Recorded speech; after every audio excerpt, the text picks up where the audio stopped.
Are you worried about having enough in retirement? Do you feel like you started too late? Millions of Americans in their 40s, 50s, and 60s feel behind on retirement, but rarely talk about it. A recent study from Northwestern Mutual found that 1 in 3 people over 50 have less than $25,000 saved for their retirement, and more than 40% say they are not confident they will ever be financially ready. Today, on Escape the Clock, financial planner and author Jesse Hurst is joining me to break down practical, realistic strategies for catching up, building confidence, and creating a retirement plan that actually works. Stay tuned.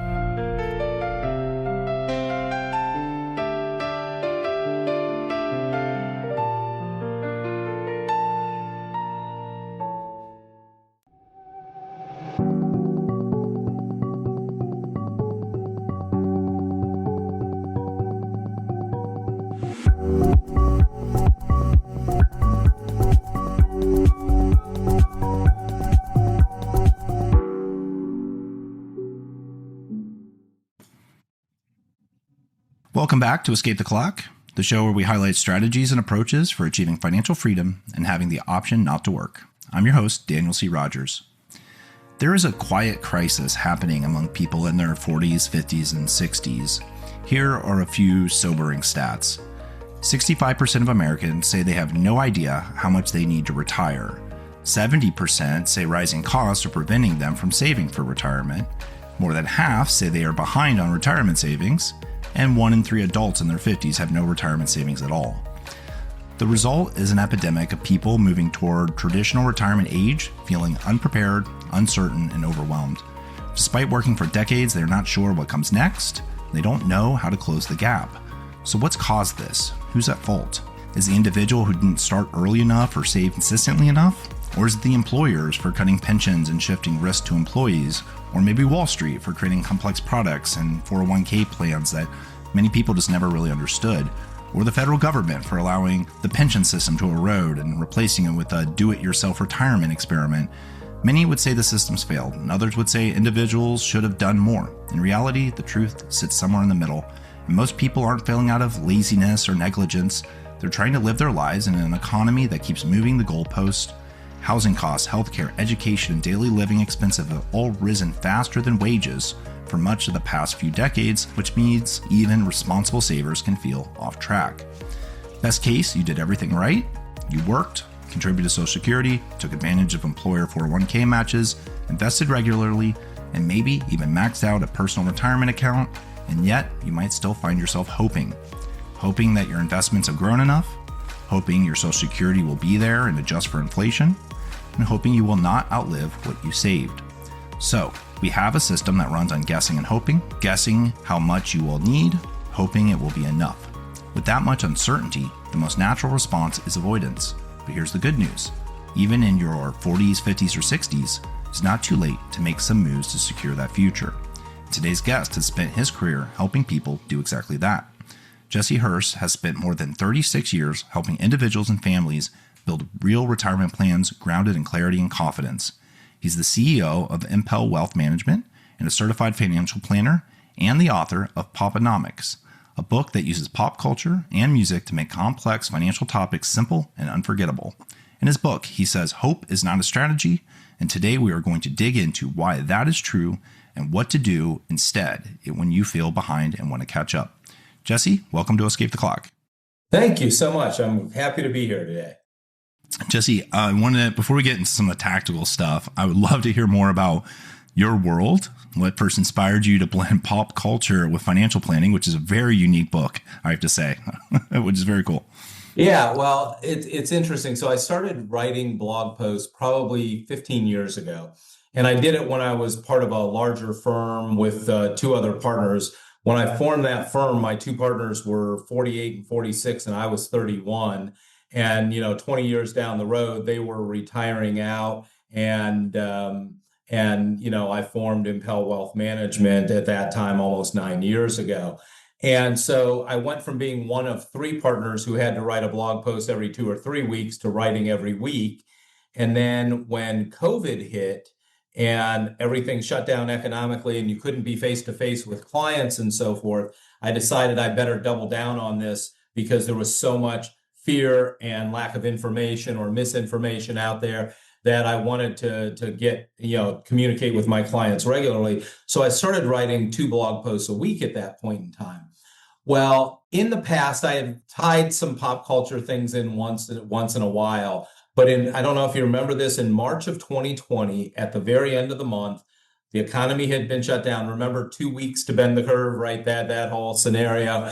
And the government was passing the CARES Act with all the fiscal stimulus checks and the PPP loans and the enhanced unemployment benefits. At the same time, the Federal Reserve Bank was cutting interest rates to zero and kind of opening up the floodgates of liquidity on the economy. And I remember watching a press conference where Steve Mnuchin, who was the Treasury Secretary, and Jay Powell, who was the Federal Reserve Bank Chairman, did a joint press conference, and they said, this is an unconventional recession, an unconventional economic shutdown, and we're going to have to fight it using unconventional weapons. And for some reason, and I hope you don't think less of me for this, but the first thing that popped into my mind was the scene in Animal House where Otter goes, we could fight them using conventional weapons, but this could take years and cost millions of lives.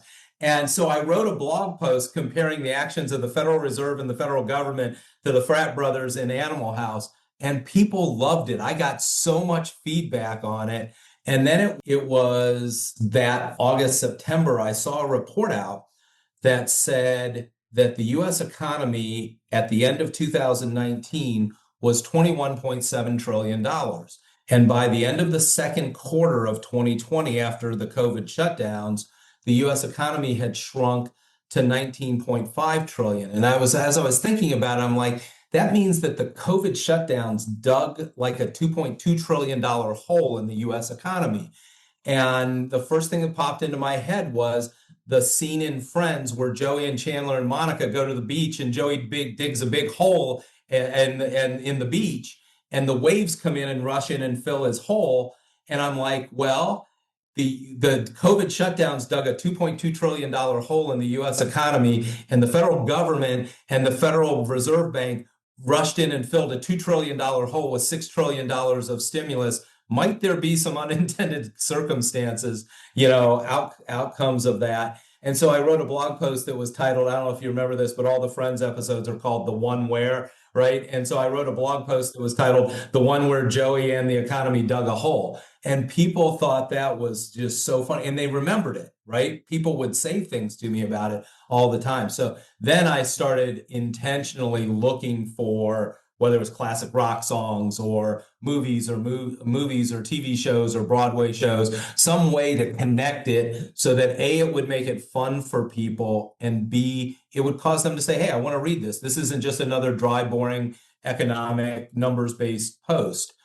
And so for years I did that. If you go from 2020 to now, I've probably written 700-800 blog posts. But if you write blog posts, right, you write blog posts, right? If you put them together into a book, you're an author, and all of a sudden people want to have you on their podcast. Yeah, no, I love that approach so much. I did the same thing with my book. I did not want it to be a boring financial book at all. That was not something I would want to read myself, even though I've read a bunch. So that's awesome. And it's not the first time I've personally thought of our own government and politicians as a frat house. Yeah, exactly. Yeah.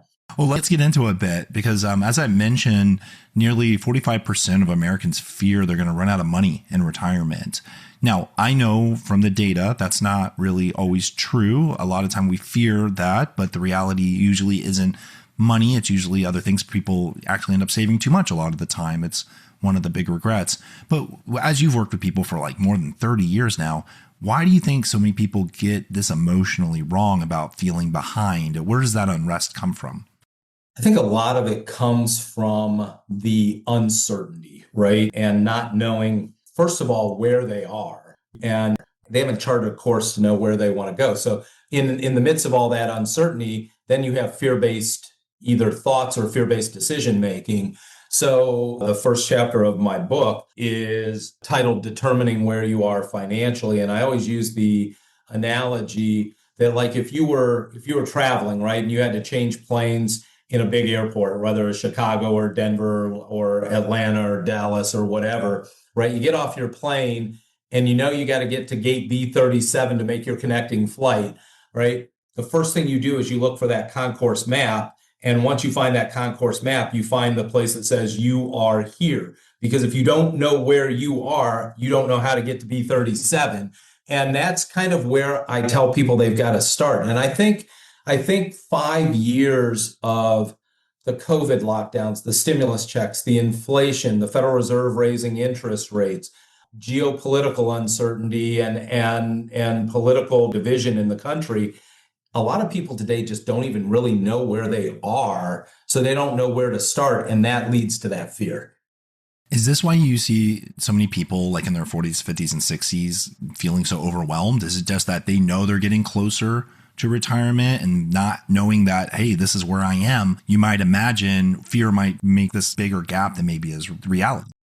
One of the things that I always tell people with financial planning, right? It's like you wouldn't want to get on an airplane, using the airplane analogy again. You wouldn't want to get in an airplane in Cleveland and fly to Los Angeles. You wouldn't want to find out that your pilot didn't have a flight plan, right? But that's what most people are doing today. They're up in the air, right? If you think about your financial life in two broad brushstrokes, you go from the day you start working to the day you retire as the accumulation phase of life, where I spend less than I make, I put money in my 401k, I save and invest, I pay down my mortgage, right? All those things. So almost everybody you know is up in the air somewhere in that accumulation phase. They just don't have any idea where they might land. They may not have even, determined where they want to land, and they have no idea whether they have enough fuel in the tank to get there. And I think the other piece of it is, right, if you're flying from Cleveland to LAX, right, it's way easier to make a minor mid-course adjustment over Chicago than wait till you're out over the Rockies and find that you're hundreds of miles off course. So I think the closer people get without the flight plan, the more nervous they get. Do you have a pop culture analogy in your book or blogs that capture this emotional roller coaster that people go through? I have several, and there's actually a whole chapter in the book that talks about not just the roller coaster, because I think the roller coaster is exacerbated by the negative news, social media, cable news, and so forth. And so after, we went through a fair amount of economic and market uncertainty, February, March, April of this year around the trade tariff uncertainty, right? And the rollout of the Liberation Day tariff announcements and so forth. So when you get from February 19th, where the market peaked, to April 8th, when the market bottomed, the market on an intraday basis was down 20%, and people were freaked out, right? And if you had told somebody on April 8th of this year, when the market was down 20% and the headlines were screaming that, the recession, job loss, economic uncertainty, continued volatility, if somebody had told those people at that point in time, right, that over the next 6, 7, 8 months, we're going to have continued trade tariff uncertainty, we're going to have continued uncertainty around the path of inflation and what the Fed's going to do, uncertainty about the impact on the labor market and corporate profits. And in the middle of that, we're going to drop a few bombs on Iran's nuclear facilities. But don't worry, because 6 months from now, markets will be much higher, up 2020. Nobody would have believed it, right? And yet that's where we are. And so I wrote a blog post in May after watching and listening this, and I found this great chart that charted like all the financial crises that we've been through over the last 20, 25 years. And I used the REM song in the title. It's not the end of the world as we know it, but every time they tell you it is. And that's what freaks people out and causes people, especially people who are uncertain, to do the wrong thing at the wrong time. I feel like uncertainty has been the theme of this year for sure. Like, I mean, all the stuff about how would tariffs affect the world, how will AI, will the bubble pop and investments, my portfolio go down? And I mean, people have experienced some of that, right? Back in April, a lot of people saw a lot of bleeding in their 401ks and investment portfolios. I completely agree with you. Like, this fear does get exacerbated and the uncertainty creates a lot of it. So for someone who might come to you and say, I feel behind, I don't know even where to start, what's the first puzzle piece that you generally try to help them with? Yeah, great question. So one of the things I talk about early in the book is, if you think back to when you first maybe did puzzles when you were a kid, or when you did puzzles with your children or grandchildren, I'll ask people, what's the first thing you have to do when you do a puzzle? And people are very funny about it because they'll be like, got to flip over all the pieces so you can see the pictures, right? Or you got to find all the edge pieces, or I've got to find the four corner pieces so I can start from there. I'm like, probably the first thing you need to do is look at the box. You need to know what the picture is, right? You need to know where it is that you're going before you start down some path. Kind of charting a course that way towards what the picture is we're trying to solve for is a big thing. And then just taking minor steps, right? You go back to the movie, What About Bob, right? It's baby steps, right? It's just taking a few steps, getting a few wins under your belt, and starting to feel better and more constructive really kind of feeds on itself over time. And real quick, if you don't mind me just jumping in and throwing one thing, when you were talking about the April and the tariffs and the markets down and so forth, Warren Buffett, who I always say is one of the most respected but least emulated investors out there. I try to emulate him. I do. Yeah, right. One of my favorite quotes from Warren Buffett was he says, every once in a while, storm clouds form on the economic horizon and gold rains down in the form of lower prices. And when those lower prices are out there, you want to be standing out in that rain holding buckets, not thimbles, right? You want to collect as much as possible when prices are low. And Warren Buffett says this all the time, right? Americans love to buy everything they can on sale except their financial assets.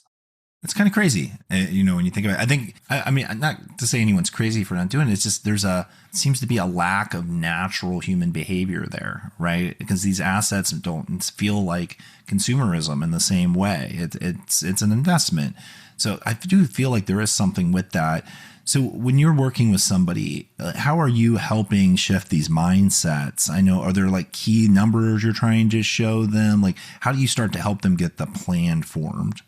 I think it's different for people depending on which side of that investment landscape they're on, right? For people in the accumulation phase of life that are moving towards retirement, it's helping them understand how much do we need to save? At what age is it possible for them to retire, right? So I had somebody that was just referred to me. This person who's 54 years old, she doesn't know whether she's on course and she loves what she does. She's not even sure she wants to retire when she's 65. She just wants to know at 63, 65, 67, is she on course and could work become optional for her, right? I love what I do, and I just turned 60 a few months ago, and I have no intention of retiring anytime soon. I had a few clients ask me, they're like, you're turning 60, are you thinking about retiring? I'm like, my wife, Rochelle, would probably love it if I worked 55 hours a week instead of 75 hours a week, but I love what I do. And I'm really blessed to work with really nice people, and I have great relationships with my clients. But there's a big difference in mind shift when you're working because you want to, when work becomes optional, when if I no longer want to do this, I don't have to. Yeah, it's powerful. It really is. Yeah. Well, I want to dig a little bit more into fear, because I think fear is a lot of what people experience in this journey, right? Especially when you don't know where you are. Like that client you mentioned, she wants to probably feel some assurances that she's going to be okay, even if she decides to keep working, right? People want to know where financial security is there. We call it financial confidence. People have a hard time sometimes just generating enough confidence. Confidence. Yeah. Yes. My question though is sometimes when you have the plan and you know where you stand, you will start to save and invest better and make real progress to these goals. But that can bite you too, because fear doesn't always go away, and you might become a saver, a frugal person, someone who just doesn't want to spend anymore, really, an oversaver maybe is what I'm trying to say. How do you see this coming up with people as they get, in their 50s and 60s? And how do you help someone get past that mindset where maybe they're shifting to be almost too conservative and the fear is driving being too prepared instead of not knowing if you'd be prepared enough? Yeah, that's a great question. And so one of the things that's really interesting, if I work with about 140 client families, I manage about $350 million of investment assets for them, right? Today. And you look at it, I'd say out of my client base, I probably have, let's say 80 clients that have accumulated enough and are comfortable, don't have like massive surpluses, but are fine. I probably have 55 that have way beyond what they need And I'm having, for a lot of those, it's exactly what you said. It's having a hard time getting them to accept that it's okay to spend what they've accumulated. I probably have less than a handful, three, four, five, where I've got to work with them to pump the brakes and, hey, if you keep spending at this level, you could run out of money before you run out of life and it won't be fun, right? But that's a very small percentage. The bigger percentage is this group that are afraid to spend, or the very habits that allowed them to be successful in the accumulation phase of life. I spend less than what I make. I save money in my 401k. I pay down debt. I don't make crazy buying decisions on credit cards. I don't make crazy investment decisions from online blog posts or tips I got at the golf course or whatever. And the cumulative effect, compounding of that, is that they accumulate wealth. But when they cross that precipice from accumulation phase to distribution phase, which is from the day you retire to the day you die, they sit there and they go, I have this because I did these habits all these years. And if I change my habits, I might not have this, right? So a lot of it is just giving them the confidence and the vision again, right? That you've probably heard of the 4% rule. Oh, yeah. We talked about it quite a bit. Right. So you sit there and you go, hey, look, I'll give you a great example. I've got a couple that, between the husband and wife, they're like 67 and 65 now. He still has an old defined benefit pension, and between his defined benefit pension and both their social securities, they bring in about $7,000 a month, about $84,000 a year, right? They've got $2.5 million of investment assets with me, which at 4% is another $100,000 a year. They could spend $180,000, $190,000 a year and never think of it. Like, I could never get them close to it.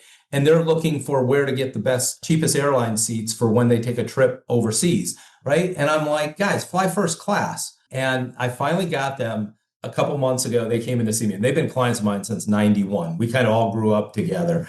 And Barb came in and she said to me, we're going to Australia next year. And we finally did it. We bought first class round trip tickets. I can't believe we spent that much money.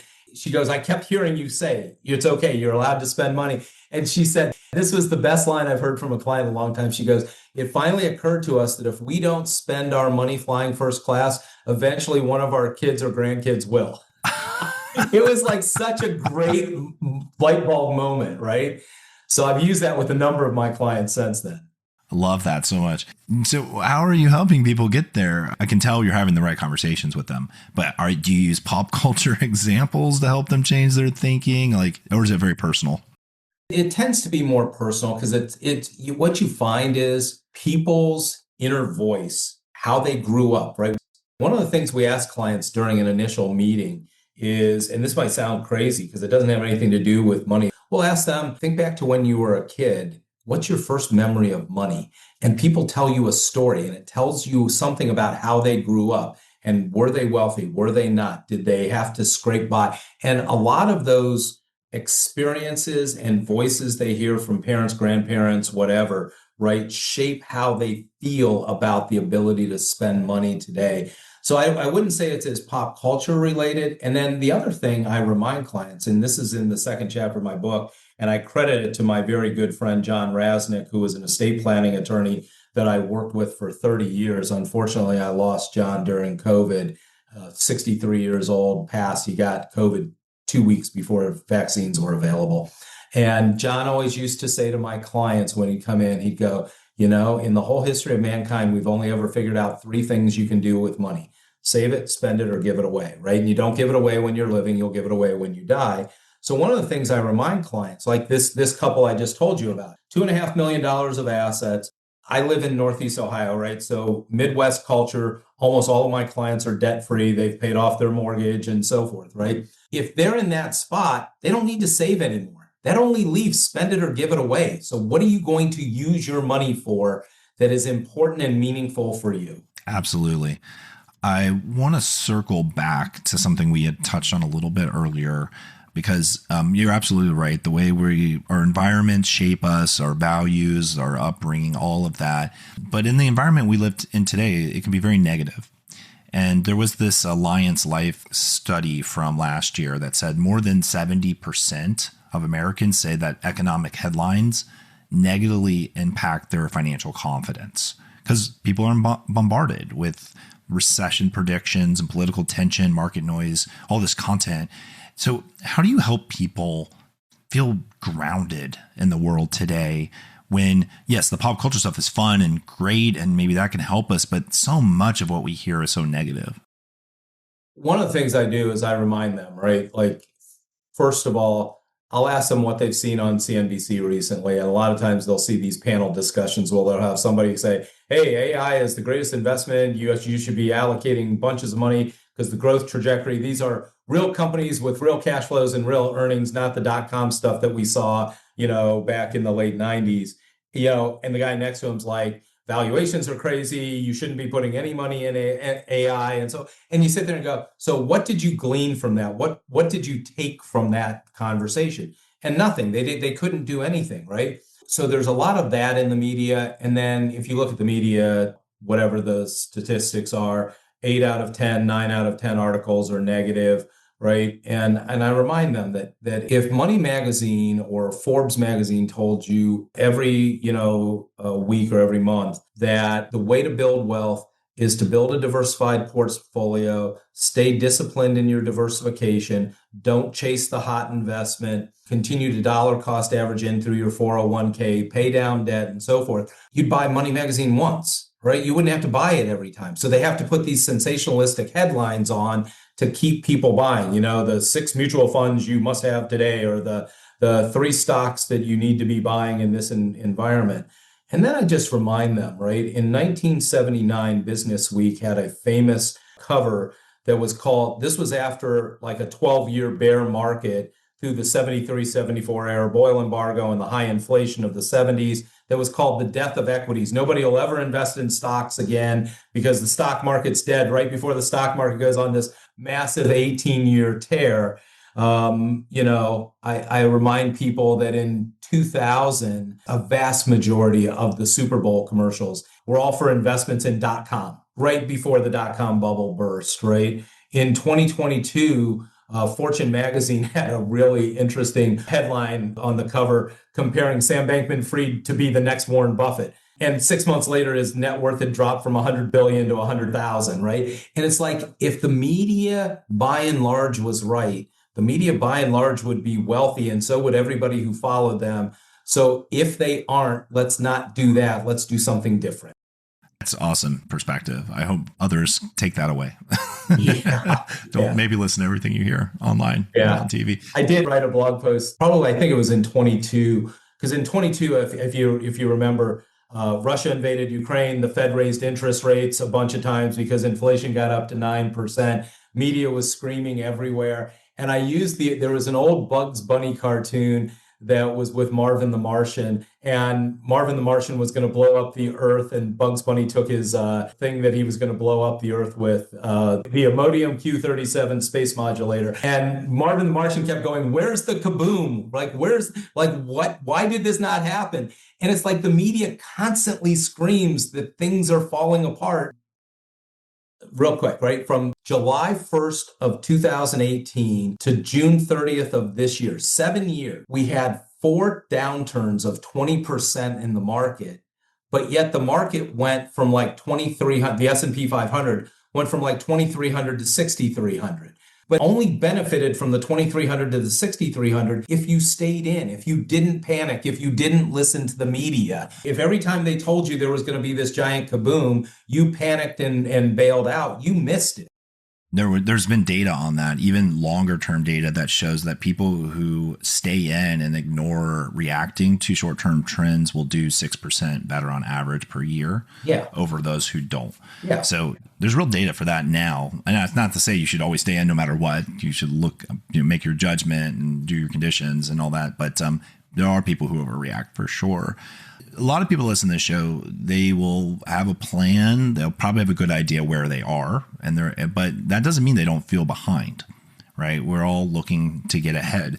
What's some steps that someone listening now might take this week that maybe they haven't considered yet to start catching up or at least feel better about where they are? There's some little steps that you can do that will get you on the right path. If you're not making contributions to your 401k, at least to the level that your employer matches funds and you're passing up free money. If you have high interest credit card debt, right? If you're carrying credit card balances, let's figure out a plan to just start paying those off. Little steps beget bigger steps as you move down the road. At some point, throw this in the back of your head if you want to. I want to make sure we address this because there is at some point there's steps that people need to do on the other side of that once they've gotten into retirement mode to help them avoid some of the stress and emotional side of what comes out of the media also. So like if we get a chance, I'd love to address that also. I was going to ask you next, actually, what does it look like on the other side? At some point, you're going to get there. It could be an age. It could be a forced event in your life, like a forced retirement. What does it look like for someone to have a strong finish or, just make do with what they have instead of worrying about what they might have done differently? I had that conversation with somebody who was referred to me recently. They were having all of this regret syndrome about, I should have done this. I should have done that. I'm 45 years old and I should have started saving earlier or whatever. And it's kind of like, okay, you can feel that, but we are here today. Nothing we do today will change what happened in the past. All we can do is take where we are and start moving forward, right? But for people who are retired, one of the biggest things that I've found, and I learned this the hard way, because like I said, I've been doing this since 1987. One of my claims to fame is I started doing this in August of 87. So 8 weeks after I started in the business, we went through the stock market crash of 1987. And I always tell people one of my claims to fame is I was in the business in stock market crash in October of 87. And none of my clients lost any money because I was so new to the business that I really didn't have any clients yet. But I've lived through two Persian Gulf Wars and .com 9/11 and the '08 financial crisis and COVID. And I learned this really well from the experience of people retiring in late 99, early 2000, right at the peak of the .com bubble, or people retiring late '07, early '08, right before we went into the subprime mortgage crisis and AIG, Lehman Brothers, and the government bailouts and all of that, is that as people move into those early days of retirement, if you can help them build a resiliency cushion of 2 to 3 years worth of liquidity that won't go through those massive ups and downs. And we do that by intentionally today. When markets go through upturns, we sell a little bit high, set that money aside, and then we have dividends paying cash. So most of our clients are at least 2 to 3 years ahead in their liquidity. And I'll give you a great example on this. In October of 22, the stock market was down like 26% from the Fed raising rates and Russia invading Ukraine. But at the same time, the bond market was down because the Fed was raising interest rates. That hadn't happened in decades, right? It was late 70s, early 80s since we'd gone through something like that. And one of my clients had to take his first required minimum distribution. And he called me up in mid-October and he goes, hey, I know I'm coming in to see you in a couple of weeks, but I've got to take my first required minimum distribution. The stock market's down, the bond market's down. What do you think we should do? Or he goes, what do you think I should do? And I said, well, Dick, in late 21, when the markets were near all-time highs, we liquidated enough in your portfolio that we have enough money in money market, short-term, limited-term bonds to cover your required minimum distributions for 22, 23, and 24. So what I think you should do is go turn off the TV and go play some golf and hang out with your grandkids, right? And he was like, man, that sounds like a great idea. But there's got to be a process and a plan to do that. Love that. I just want to reemphasize something you said there because I can tell you from experience that having liquidity as this peace of mind, I have 3 years of my cost of living sitting in an easy to access place. I can tax gain harvest to make sure that's always where I need it to be. That allows me not to react to news and market stuff. So that's a powerful strategy. I'm really happy you brought that up. Jesse, thank you so much for being on the show today. How can listeners connect with you and find PopEnomics? Yeah, so two ways. My financial planning company, Impel Wealth Management.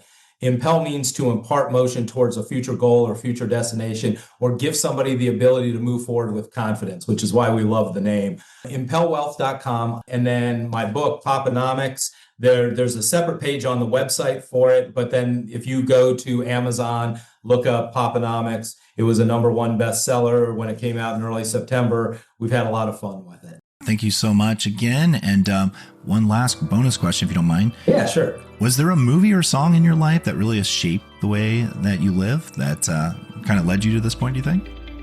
Oh boy, that would be tough because there's so much. My wife tells me all the time, there are so many movie quotes, song lyrics, Bugs Bunny cartoons, and Batman cartoons bouncing around in my head. They can all pop out at any time. So it would probably be really hard to point to one. Other than I can tell you, like, I grew up pretty poor, right? I grew up in a very blue collar, 5 people living in a 2-bedroom, 1-bath house. So, I would say, songs of people like Bruce Springsteen, these blue collar people who have kind of maybe different political views, but are very authentic in who they are. That always kind of resonated with me. And I guess if people want to know more, they can just read the book as well. Oh, yes. Yep, exactly. Awesome. Well, thanks again. Appreciate it, Jesse. Yeah, appreciate it. You had a great time with you today.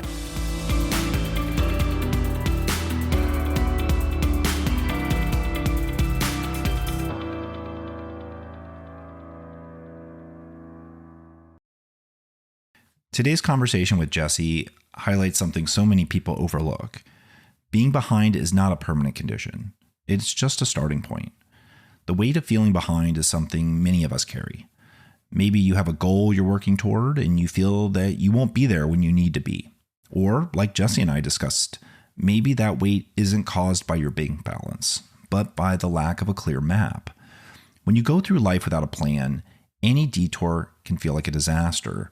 Every move can be a guess, and every setback amplified without limit. It's like trying to solve a puzzle blindfolded, feeling your way through the pieces. But with a goal and a plan, suddenly you see the picture on the box. You can relax and take strategies to snap the pieces in place more effectively. Without a plan, the gap can feel wider and scarier, especially as you start to near the goal. For those of you in your 40s, 50s, and 60s, if your goal is something vague or you're going on autopilot, then it's likely you're going to be feeling that stress. That stress will only get worse with future economic hardships as well. And we know that we're supposed to do some things, spend less than we make, save for retirement. And it's not too hard to get into those habits, especially during the accumulation phase of life. We can, though, start to punt the largest worries down the road, thinking that there's going to be time later to make some of the bigger moves. And while it's possible to catch up later, it is much more unpleasant than leveraging compound growth earlier. This episode is being recorded at the end of 2025. It was a year of extreme noise and uncertainty. Between the AI race, inflating returns against all reason, unnecessary conflicts with allies, extreme taxation through tariffs, and constantly shifting policy headlines, it was impossible not to feel the stress of the media's 24-hour hype cycle. It reminds me of that movie Moneyball. All the major teams were focused on paying top dollar for the biggest names in baseball, and that was strangling other teams from competing. But Billy Beane, the general manager of the Oakland A's, he had a different approach. He ignored all the hype and he looked past the face value. He saw the potential all the players that were being dismissed actually had. A catcher who had a nerve injury, who could always get on base, and there was a pitcher who could force ground balls from any right-hand hitter, but he had this strange style. And then there was a player who was just past his prime, but he had the discipline and the experience to always get results. So he didn't just react to what others said and did. He looked at the data, and he did what made sense, and he got results. And in finance, getting on base, that means doing a lot of the boring stuff. Things like diversification and dollar cost averaging. That does not make great TV. And it doesn't get the same kind of clicks that, quote unquote, 3 hot stocks to buy today would get. But these things, they actually do work. The media wants you to wait for that earth-shattering kaboom, like Marvin the Martian, when Jesse was talking about in the Bugs Bunny episode. But while everyone else is paralyzed waiting for the explosion or making a bad decision in the moment, the data shows that those who simply stayed in the game outperformed 6% better on average than those who reacted to the fear. So as you move closer to your work optional life, the math starts to take a backseat to the mindset pieces. There is a necessary and often difficult shift from the accumulation phase of our lives to the distribution phase. You have to reach that light bulb moment when you realize that there are only 3 things you can ever do with $1. You can save it, you can spend it, or you can give it away. Saving is the way to have the money you need later, sure. But if you never learn how to spend, eventually that money is going to just become someone else's to spend. If all you do is spend and you never save, then you'll have nothing to spend later when you need it. It's about planning and just smoothing things out so that you can always live the life you want. Also, remember what Jesse said about catching up. Small things add up, even late. It's not too late to start taking those free boosts with 401k matches. It's not too late to get serious about debt and eliminate the number one sludge that will prevent your momentum. Removing debt and contributing to compound areas of growth is how we ensure our money is working for us, snowballing to what we need it to be. That snowball can become serious cash in time. Having a 2 to 3 year cash buffer isn't just a great financial move, it is actual peace of mind, the kind that allows you to ignore that 20% market swing like the ones we've been seeing this year. Look, you can't go back and change the past. You can only take the information you have today and use it to protect your future. So if there is one thing you take away from this conversation, it is that the more planning you do, the better you'll do, and the better you'll feel. So maybe today should be the day you grab the free Escape the Clock planner or the book or whatever you need to see where you are and how to make that extra progress you need to make your work life optional. As always, I want to hear from you. When did you start saving for your retirement? And what do you wish you could go back and do differently? Share your thoughts in the comments or email me at contact@escapetheclock.com. Thank you so much for listening. Best of luck catching up with your goals and escaping the clock. I'll see you next week. Thanks for tuning in to this episode. Remember, while I'm not yet a financial planner, I am getting my degree in wealth management. You should take anything you've heard here as tips and advice to making your plan. To learn more, visit www.escapetheclock.com. There, you can find the book, resources, including the planner, and you can even schedule time with me. Please remember to like and subscribe so you don't miss an episode. Thanks for tuning in, and I'll catch you next time.